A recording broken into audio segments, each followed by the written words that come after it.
Salut à tous et bienvenue dans cette nouvelle vidéo, j'espère que vous allez bien. Dans cette vidéo, on va parler d'un sujet, je pense, qui est important pour toutes les personnes qui s'intéressent de près au secteur des crypto-monnaies. Et cette idée, elle m'est venue en lisant le livre là que je vous mets à l'écran, qui s'appelle This Time is Different.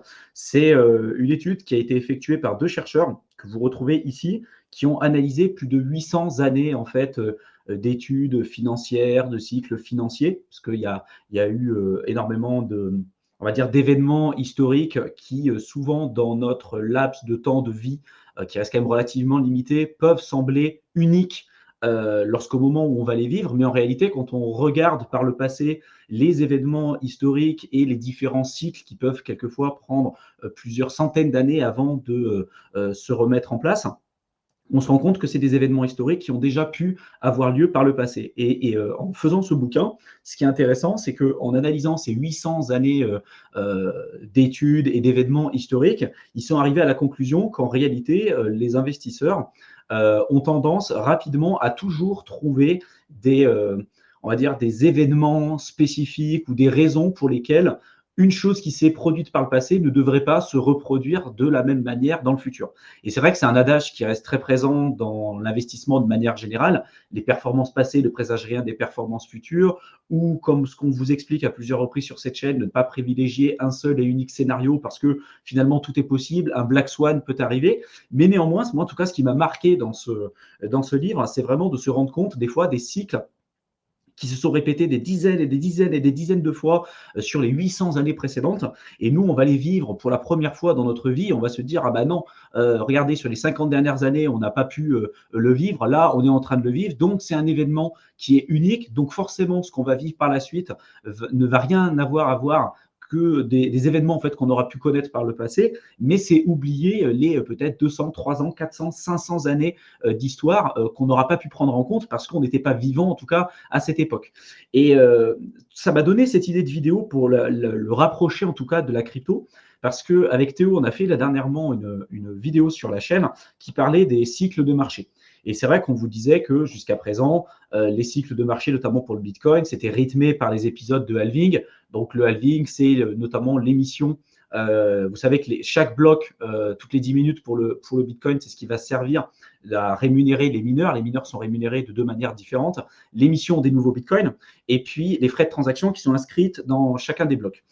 Toutes les 10 minutes, on a l'émission de nouveaux Bitcoins, mais tous les 4 ans, on a cette émission qui est divisée par deux, ce qu'on appelle justement l'épisode de halving. Donc, sur les 4 premières années, on avait 50 bitcoins toutes les 10 minutes. Après, on est passé à 25, 12,5, 6,25, etc., etc. Et le débat qu'on avait eu avec Théo, c'était d'essayer de réfléchir ensemble sur le potentiel devenir des cycles de crypto, parce qu'aujourd'hui, on reste sur quelque chose d'assez calibré. Et l'idée générale qui rentre dans le conscient commun aujourd'hui, c'est de comprendre que le cycle est rythmé par ces épisodes de halving et souvent, on va dire 2 années de cycle haussier, une année de bear market, une année d'accumulation et ensuite on reprend. Et c'est vrai que par le passé, c'est comme ça que ça s'est déroulé. Après, la vision qu'on avait avec Théo, c'était plutôt de dire que ces épisodes de halving vont devenir quand même de moins en moins significatifs par la suite. Et est-ce qu'on va continuer d'avoir des bull markets comme on est capable de les retrouver aujourd'hui? Est-ce que les performances risquent pas quand même de diminuer également parce que ces épisodes de halving deviendront de moins en moins significatifs? C'est pas la même chose de passer de 50 bitcoins toutes les 10 minutes à 25 et puis finalement après de passer de 0,01 bitcoin à 0,0001 bitcoin par exemple. Donc tout ça, ça nous a amené à réfléchir sur à quoi pourraient ressembler les prochains cycles par la suite. Et ce que je voulais dire dans cette vidéo, c'est on a l'impression que aujourd'hui, on a tout un tas de raisons qui poussent les gens, et nous-mêmes aussi, à réfléchir à ce pourquoi le cycle qu'on est en train de vivre, parce que cette vidéo, elle est tournée en avril 2023, on a tout un tas de raisons qui pourraient penser que ce cycle pourrait être différent. Le pivot de la Fed, le fait que le Bitcoin n'a pas encore connu de récession et de crise majeure économique. Pour l'instant, on a connu le Bitcoin, la première transaction, le Genesis Block, c'était en janvier 2009. Janvier 2009. Depuis, on a connu qu'un cycle aussi avec du quantitative easing, une impression monétaire, des taux d'intérêt relativement bas. Là, on voit que ça commence un petit peu à changer, mais il y a tout un tas de schémas narratifs qui commencent à arriver en disant cette fois, ça va être différent parce que le pivot de la Fed, parce qu'on est en train d'augmenter les taux d'intérêt, parce que l'impression monétaire n'a pas encore tout à fait repris, parce que, etc., etc. Et c'est un peu cette idée qui m'est venue en lisant ce bouquin, parce que on n'a pas certes le même laps de temps et le même historique que ce qui est présenté dans ce bouquin, mais ils expliquent quand même qu'à chaque fois qu'un être humain va dire, et la plupart du temps qu'un être humain ou un investisseur va dire, cette fois c'est différent, alors que les événements passés montrent quand même un certain pattern, un certain schéma, c'est dangereux parce que les études montrent que la plupart du temps, le passé ne présage rien des performances futures, mais néanmoins, les événements passés riment quand même avec les événements futurs qui pourront potentiellement arriver. Donc voilà, cette introduction était quand même assez longue. Je ne sais pas ce que tu en penses, toi Théo, là-dessus. Oui, bah, tout à fait. Après, c'est vrai qu'il y a toujours des nouvelles narratives, schémas narratifs ou des, je sais pas si je m'embrouille un peu dans, vous avez compris les idées qui portent un cycle, ça va être un peu différent à chaque fois. Côté retail, la presse institutionnelle, la Fed, la macroéconomie, est-ce qu'il va y avoir, est-ce que c'est pas lié au cycle monétaire? Et donc c'est vrai qu'à chaque fois, à chaque cycle, et ce qu'on avait dit aussi dans cette vidéo, il me semble, il y a euh, des idées différentes avec voilà des schémas narratifs différents. Là, c'est pareil pour ce cycle. On sait pas, on a évoqué sur d'autres vidéos aussi, ce qui sera porteur, quel type de projet, quel type de crypto peut exploser, parce qu'à chaque fois, c'est un peu différent. Mais dans tous les cas, les cycles, comme tu l'as dit, ça a toujours existé. Et c'est vrai que moi, c'est quelque chose qui m'intéresse et que j'invite, si c'est quelque chose euh, qui vous intéresse ou pour lequel vous pourriez avoir un attrait à vous y intéresser, même au-delà des cycles d'investissement, parce que c'est vrai que quand tu dézoomes un peu, tu regardes, on avait parlé, il me semble aussi, les cycles au niveau des grandes puissances, des Mm. formations et destruction des empires de Ray Dalio. Donc, quelles sont les étapes qui font qu'une partie du monde, qu'un pays, qu'une région passe à devenir au second plan, petit à petit au premier plan, à devenir la première puissance mondiale. Et il y a une grande corrélation aussi avec la monnaie. Hein. En général, la première puissance mondiale, c'est elle qui détient la monnaie ou alors que les transactions dans le reste du monde sont effectuées en grande partie dans la monnaie qu'ils détiennent. Et c'est vrai que du coup, quand on dézoome un peu, tu te rends compte que tu as des cycles. Après, je me rappelle plus exactement euh, je pense qu'on parle quand même de siècles. Ah oui, c'est Mais en siècle. tu te rends compte que tu as toujours les mêmes étapes. Tu as l'éducation qui se développe dans le pays, qui permet à des nouvelles personnes, à des personnes de plus en plus nombreuses d'être bien éduquées, qui va amener à des inventions majeures, qui va donner un avantage compétitif industriel, qui va permettre de se hisser et ainsi de suite. Et après, quand dans la deuxième partie du cycle, il y a la puissance militaire qui s'étend et ça amène souvent un conflit avec la prochaine puissance montante dans le cycle. Et c'est vrai que c'est des choses qui se répètent aussi au niveau, je pense là c'est Mark Moss, il me semble, qui parle des cycles. Bon, c'est peut-être pas lui qui l'a inventé, mais c'est là que j'ai Mm. découvert un peu tous ces principes-là, les cycles sociaux, les cycles politiques, les cycles, par exemple, entre plus de décentralisation, plus de liberté et plus de centralisation et autoritarisme. Je pense que malheureusement, tu vois, on est plus vers centralisation, un peu plus autoritarisme petit à petit, tu vois. Et après, les cycles technologiques aussi. Donc, les inventions majeures qui arrivent par vague. J'ai plus encore les chiffres en tête. On parle de plusieurs dizaines d'années, mais en gros, même siècle, tu as toujours des inventions qui permettent de propulser l'humanité vers une nouvelle ère industrielle, une nouvelle ère de productivité. Là, on est un peu à la convergence de plusieurs cycles. C'est un peu sa théorie, où tu as les cycles sociaux, cycles économiques, mais aussi les cycles technologiques. Hein, depuis la révolution des télécommunications, ça, il y a un bouquin, je ne me rappelle plus comment ça s'appelle, qui parle de ça, justement, les cycles technologiques. En gros, depuis l'ère de la communication avec le téléphone, Internet, qui a été la continuité de cette ère de la communication, on n'avait pas eu d'avancée majeure au niveau technologique. Et là, on arrive avec l'intelligence artificielle, les crypto-monnaies. Donc, il y a pas mal Mm. de théories que ça pourrait être justement le prochain cycle ou la prochaine ère de développement de la productivité et passer à une étape supérieure grâce à ces technologies. Mais c'est vrai que, pardon, quand tu regardes les cycles de manière générale et pas qu'au niveau financier, tu te rends compte qu'il y a des patterns, des grandes tendances qui se répètent, mais qu'il y a toujours, voilà, il y a des montées, il y a des descentes. Donc se dire que cette fois-ci c'est différent, ça va faire que monter Donc du coup, je peux acheter n'importe quel prix. Ça sera forcément plus cher, tu vois. C'est oublier tout ce que l'histoire nous a appris pour se dire non mais moi je suis spécial, ce que j'investis c'est différent, donc ça va faire que monter, donc ça justifie de payer un prix exorbitant parce que j'attends que ça monte tout le temps, ou au contraire se dire ben ça je vais pas, le Bitcoin c'est mort, je vais pas y investir, ça fait que baisser, regarde ça fait 2 ans que ça baisse, ça va jamais remonter, donc ça vaut pas le coup de s'y intéresser, ça va faire que baisser jusqu'à ce que tout le monde l'oublie. Et c'est vrai que historiquement, comme on l'a dit, tu as ces cycles qui se répètent. Et après, même en cycle de marché, tu as toujours une tendance qui soit haussière ou baissière, qui peut s'inverser d'ailleurs, une tendance séculaire, il me semble, ou je sais plus comment ça s'appelle. T'as la moyenne qui augmente de manière linéaire en average, tu vois, en moyenne, c'est une tendance haussière ou baissière. C'est pas très bien expliqué, mais bon, je fais de mon mieux. Et après, tu as des fluctuations autour de ce cycle, et c'est là où tu as les deux extrêmes et les possibilités de faire de l'argent, justement, parce que c'est théoriquement, si ça devrait augmenter de manière linéaire, c'est jamais la réalité, parce qu'il y a toujours les émotions qui rentrent en jeu, tu as toujours l'esprit humain, le fear, le greed, les mouvements de masse, tous les biais cognitifs qui rentrent en jeu, ce qui fait que tu passes plus de temps en t'éloignant ou te rapprochant de cette moyenne que d'y être réellement. Et du coup, c'est là, aux extrêmes de ces cycles, où tu peux avoir des opportunités. Et c'est justement, quand tu entends cette phrase-là, où cette fois-ci c'est différent, souvent, ça veut dire que tu es près d'un des deux extrêmes du cycle, à la hausse comme à la baisse. Donc, c'est un peu... Après, moi, ce que je voulais dire, c'est que dans la crypto, tu vois, justement, quand on entend le concept This time is different en crypto en ce moment, et puis ça fait plusieurs mois qu'on échange sur ce sujet-là, il y a souvent les mêmes arguments qui sont présentés, et principalement, tu vas avoir le pivot de la Fed. On sait qu'aujourd'hui, les taux d'intérêt ont quand même une importance capitale sur la santé des marchés financiers.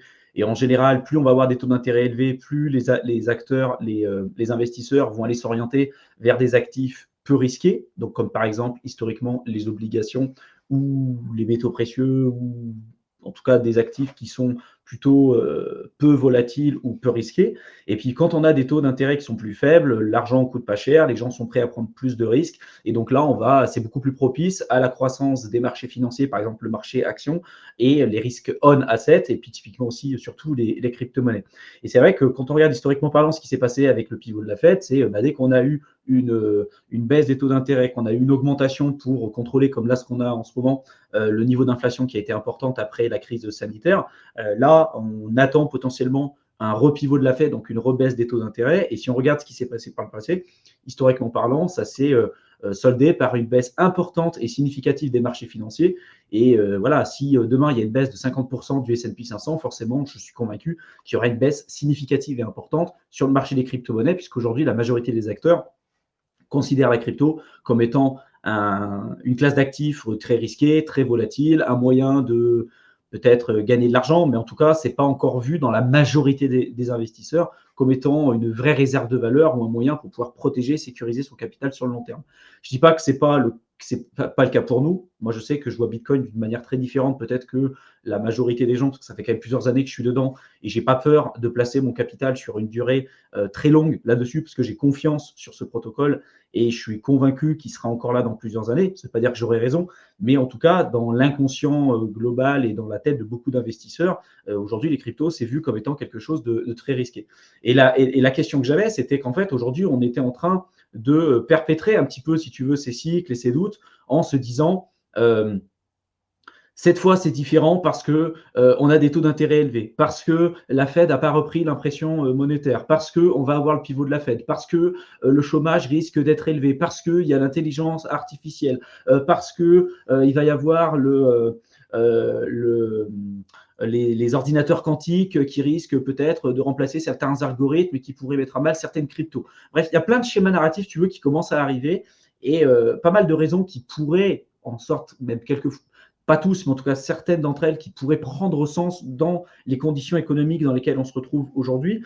Mais tu vois, en ayant lu ce bouquin que j'ai présenté un peu plus tôt, je m'interroge vraiment et je me dis, quand on dit justement que cette fois c'est différent, c'est justement qu'on est dans une période un peu, tu sais, dans le cycle de disbelief, c'est-à-dire qu'on ne croit pas qu'on est en train de reprendre cette tendance haussière et on se dit, ben, on a toutes les raisons de croire, vu que ça a baissé pendant 1 an et demi, 2 ans, on a toutes les raisons de croire que ça va continuer de baisser, sauf que à chaque fois, en tout cas sur les cycles précédents, souvent ça a été signe d'un bottom et d'une reprise progressive de la tendance haussière.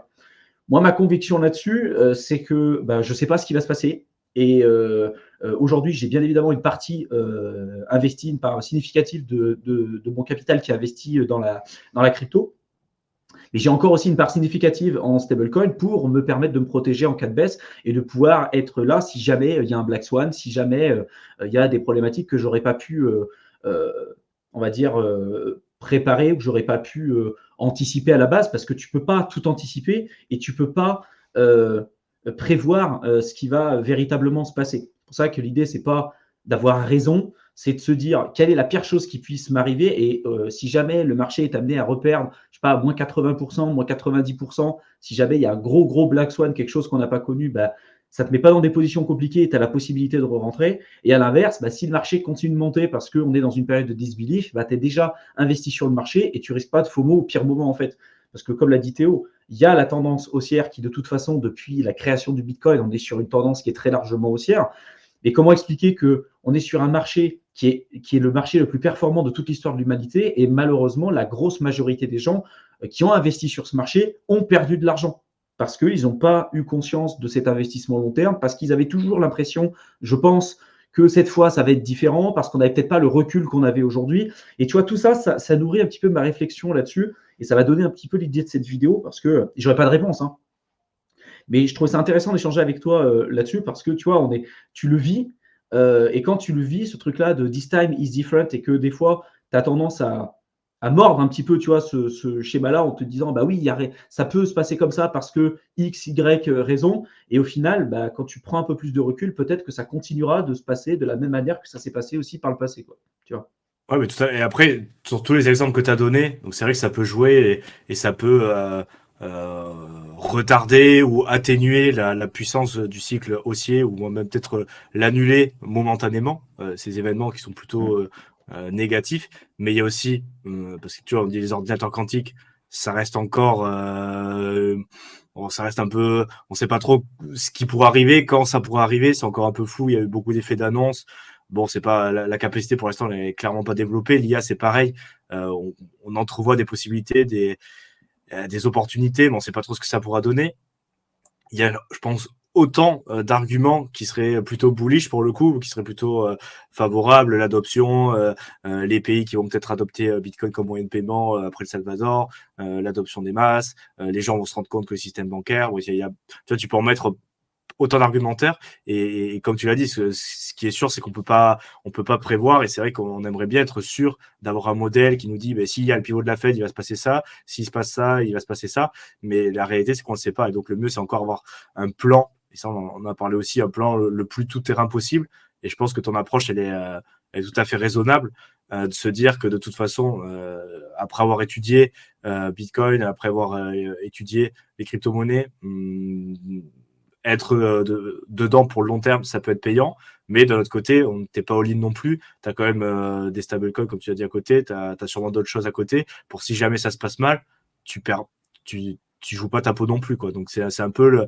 un plan tout terrain qui te donne une marge d'erreur conséquente pour justement prendre en compte cette incertitude par rapport au futur. Et après, réinsister sur le fait d'avoir une épargne et de l'argent un peu de côté. Ça peut être du stablecoin, ça peut être de l'argent à la banque. Pas le voir comme liability, pas le voir comme une comme de l'argent qui dort. Pas le voir comme un passif, un fardeau, plutôt le voir comme un premium sur justement une protection de ta santé financière dans le futur, parce que tu sais pas ce qui peut se passer. Donc économiser, avoir un peu d'argent de côté, justement pour faire face à des situations qui paraissent pas forcément probables, mais qui peuvent potentiellement arriver, c'est aussi un premium que tu payes et un retour sur investissement. alors qui n'est pas mesuré en pourcent, mais qui va être mesuré en nuit de sommeil, qui va être mesuré en choix dans le futur, choix de ce que tu vas pouvoir faire ton temps, ce que tu vas pouvoir ta vie. Donc, c'est quand même un retour sur investissement qui est intéressant, mais c'est vrai que tu peux pas mettre un chiffre dessus. Donc c'est vrai je pense qu'il y a beaucoup de personnes qui passent un peu à côté. Et c'est vrai que moi, j'ai tendance dernièrement à évoluer pas mal là-dessus, parce que c'est vrai qu'au début, je dis, bon, j'ai juste mon mat d'épargne et juste ce qu'il faut. Et là, je me dis, ça devient quand même assez incertain sur pas mal de points. Plus j'en apprends, plus je me rends compte que je sais pas grand chose. Du coup, pour prendre ça en compte, je me dis, c'est pas plus mal d'avoir un peu plus peut-être d'épargne, un peu plus de cash de côté. Et comme toi, tu vois, s'il y a une opportunité qui se présente, parce que au final, cette fois-ci, c'était un peu différent. La Fed, tout ce qui peut se passer au niveau macro, au niveau social, ça fait que le cycle, il tarde à démarrer. On va se taper peut-être encore 1 an, 2 ans de bear market. Peut-être que le pump sera beaucoup moins important que ce qu'on a connu par le passé. J'aurai peut-être d'autres opportunités. Et dans tous les cas, si ça se passe pas comme prévu, parce que cette fois-ci, c'était différent, même si historiquement, c'est quand même très peu probable, et j'aurais quand même des solutions. Je serais pas le dos au mur, et dans tous les cas, ça me mettra pas en danger ni financièrement ni moralement. Ça me fera pas plaisir, bien évidemment, mais ça va pas me changer ma vie non plus, quoi. Ouais, et puis tu vois, ça, on en revenait aussi à certaines personnes qu'on avait évoquées sur des précédentes vidéos qu'on avait tournées ensemble, comme par exemple, tu vois, Peter Schiff, Mike Maloney, qui sont plutôt des gold bugs, donc des gens qui sont qui sont très axés sur l'économie, les cycles financiers, et qui sont plutôt basés en tout cas sur les métaux précieux, et qui expliquent depuis maintenant, surtout pour Peter Schiff, depuis des années et des années, en expliquant toutes les raisons possibles et imaginables, pourquoi le marché action typiquement ou les crypto-monnaies devrait être baissière et ne devrait pas être sur les niveaux tels qu'on est capable aujourd'hui de les retrouver. Et c'est vrai que tu peux avoir toutes les raisons pragmatiques, rationnelles, tu peux être bon, tu peux être intelligent, tu peux avoir tous ces trucs-là, et pour autant avoir tort, tu vois, pendant des années et des années. Et je pense qu'à un moment donné, il faut aussi se rendre compte du coût d'opportunité de la décision que vous allez prendre aujourd'hui, et de vous dire, aujourd'hui, je privilégie éventuellement tel scénario, mais quels sont les points ou les événements qui vont m'amener à réfléchir autrement ou à changer mon fusil d'épaule, parce que ça peut arriver. Et il y a des gens qui, malheureusement, ne pensent pas à ce deuxième aspect-là, qui restent sur leur vision et ce qu'ils ont eu pendant des années, et qui peuvent continuer d'avoir tort pendant des années et des années, avant peut-être à un moment donné d'avoir raison, et ce qui a été le cas pour Peter Schiff. Hein. Je crois qu'il a fait partie des personnes qui ont prédit un peu la crise des subprimes. Et je crois qu'il avait parlé un petit peu aussi de la bulle d'Internet. Mais il s'est fait connaître par rapport à un événement, là où il a peut-être eu tort pendant très longtemps, surtout sur le marché des crypto-monnaies. Et donc, il faut arriver, je pense, à un moment donné, à prendre du recul et de se dire, bah, oui, il y a peut-être toutes les raisons pragmatiques, rationnelles qui me laissent à penser que le marché va aller potentiellement dans cette direction-là, mais le marché, en réalité, c'est un ensemble d'individus, c'est des institutionnels, c'est des particuliers, c'est des entreprises, c'est tout un tas de choses. Et peut-être que le marché a du retard par rapport à ces informations-là. Et peut-être que le marché n'a pas vu les choses et ne les a pas interprétées de cette manière-là. Et si, comme ça a été le cas, tu sais, pour le film The Big Short, où les investisseurs qui sont présentés dessus avaient vu la crise des subprimes arriver, qui avaient shorté le marché, et pendant qu'ils shortaient le marché continuait d'augmenter, alors que toutes les raisons, toutes les décisions qu'ils avaient prises montraient que c'était le bon choix à faire. Bah, il fallait tenir cette position-là, il fallait quand même avoir une certaine conviction, accepter de perdre de l'argent, même si tout poussait que c'était la meilleure chose à faire de shorter le marché, là où tout le monde dit mais non, il n'y a pas de problème, il n'y a pas de souci, jusqu'au moment où ils ont eu raison, mais pendant très longtemps, pendant plusieurs mois, ils étaient à perte, et ils étaient à perte pendant à des centaines de millions de dollars. Donc ça aussi, il faut le prendre en compte. Et donc, quelquefois, bah, on peut avoir raison, mais on peut avoir raison pendant combien de temps? Et surtout, est-ce que dans le conscient global, est-ce que pour le marché global, c'est des informations qui sont connues et qui sont appréhendées de la même manière que vous? Tu vois, je ne sais pas si ça c'est clair un peu comme je l'expliquais, mais et je ne sais pas ce que toi t'en penses, Théo, mais je pense que c'est important aussi de prendre en compte que quelquefois on peut avoir soit de l'avance par rapport au marché, ou également aussi du retard, et également aussi que ça peut très bien ne pas se passer comme ce qu'on avait pensé initialement parlant, et de toujours prévoir le scénario dans lequel, enfin, qui va invalider le premier qu'on aurait potentiellement privilégié au préalable, quoi. Ouais, après, pour compléter, Pardon. Pour compléter un petit peu, je voulais donner aussi un point d'élément par rapport à ça. Et c'est vrai qu'on dit comment évaluer le marché, comment faire du forecasting, comment évaluer ce qui va se passer.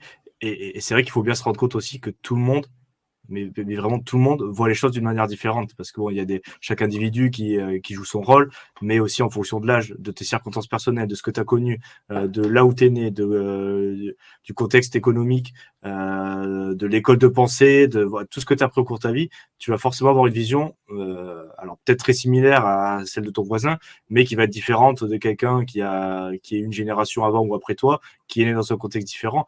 Donc il y a aussi le fait d'avoir raison ou tort, ça dépend de ton contexte et chacun vit un peu dans sa réalité parce que tu vas avoir ton prisme d'évaluation de certains événements.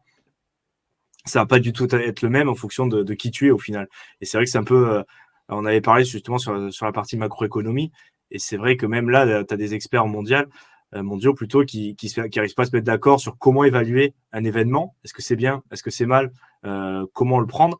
Parce que tu as plusieurs écoles de pensée, tu as les keynésiens, tu as l'école autrichienne, tu as l'école de Chicago, et chaque école ou chaque mode de pensée, juste pour cette partie de l'économie, voit les choses d'une manière différente et appréhende l'économie d'une manière totalement différente. Donc un événement qui va être perçu comme totalement positif, totalement bénéfique pour l'économie, l'autre école avec des mecs qui sont aussi intelligents, aussi avec un niveau d'études aussi élevé que les autres, ils vont voir ça comme un événement totalement contraire. Donc, avoir raison, avoir tort, c'est un peu compliqué tu vois, j'essaie de, bon, je sais pas si, si ça explique un peu mieux, mais tu vois, c'est aussi assez subjectif et c'est assez compliqué et surtout sur quelque chose qui est assez nouveau comme la crypto-monnaie, de dire je vais avoir raison, je vais avoir tort, tu vois, c'est un peu le fait d'avoir des certitudes qui va être un peu dommageable parce qu'au final, on sait pas vraiment ce qui peut se passer. Si on était sûr à 100% qu'il allait se passer quelque chose, comme par exemple, ça peut être le cas sur les meilleures actions ou les blue chips premium du top 10, où les gens ont déjà envisagé une croissance très intéressante sur les prochaines années. C'est déjà inclus dans le prix. Tu n'auras pas des variations aussi importantes que sur la crypto-monnaie. Par contre, le premium, il y est. Et ce qui fait aussi qu'il y a des opportunités, c'est qu'on ne sait pas vraiment ce qui peut se passer. Et actuellement, on ne sait pas qui a raison, qui a tort. Et tu peux avoir une vision du monde, par exemple, Peter Schiff, qui est d'une génération plus ancienne, je ne sais pas quel âge il a, mais il doit avoir, je pense, 60 ans au moins, qui a connu un contexte différent du nôtre. Et il voit certainement pas les choses de la même manière que nous, tu vois. Et c'est pas personne n'est fou, personne a tort. C'est juste que le contexte et la manière d'envisager les événements va être différente d'une personne à l'autre. Je sais pas si ça, Si, mais si moi ça éclaire un petit peu. je suis d'accord avec toi et je pense qu'à un moment donné, il faut arriver à se dire que le contenu aussi qu'on retrouve régulièrement sur YouTube et qui fonctionne très bien, c'est surtout, tu sais, puis pareil pour les news, c'est surtout les news catastrophistes, tu vois. Les biais de négativité ou en tout cas, les news négatives ont beaucoup plus d'impact que les news positives.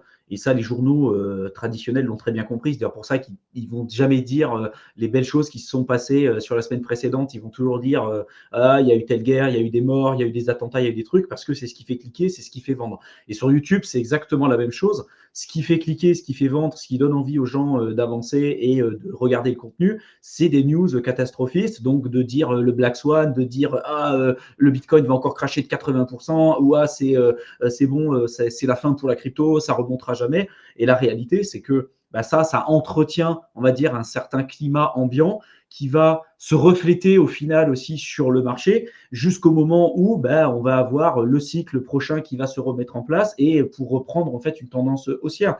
Donc il faut faire attention au contenu que vous allez voir sur YouTube, aux informations que vous allez pouvoir retrouver parce que souvent c'est pas forcément de la bonne qualité et puis en plus de ça, c'est fait pour jouer un peu le game de YouTube. On va pas jeter la pierre non plus sur les gens qui font ça parce que ben, ils ont compris un peu comment fonctionnait j'ai envie de dire le YouTube game. Parce que nous, on rentre pas forcément dedans parce qu'on n'en a pas besoin et on s'en fout de faire moins de vues parce que c'est pas notre business model. Mais ceux qui vivent uniquement du sponsoring, de l'affiliation, tous ces trucs-là, ils sont obligés de faire énormément de vues. Et donc, pour faire des vues, il faut trouver du contenu qui parle aux gens. Et ce que les gens aiment, c'est ce qui fait peur, ce qui déclenche chez eux des émotions et surtout aussi des émotions plutôt négatives, de peur, de crainte, etc. Donc voilà, c'était un peu l'idée de cette vidéo. Vous nous direz un petit peu ce que vous en pensez aussi dans la section commentaires. Si pour vous, cette fois, c'est différent et si oui, pour quelles raisons, et essayez éventuellement d'étayer un petit peu vos propos pour voir si on est sur la même longueur d'onde ou si justement un petit peu cette vidéo vous a amené à réfléchir et peut-être remettre en perspective certains points que vous pourriez avoir en tête. Je vous mets plusieurs liens dans la description de la vidéo, le lien vers la chaîne de Théo, le lien vers ma seconde chaîne Éternel étudiant, où je parle plus globalement de concepts d'indépendance, de liberté financière, et qui va s'ajouter déjà en plus au contenu qui est présenté sur Token Invaders, qui va continuer d'être axé sur la crypto-monnaie.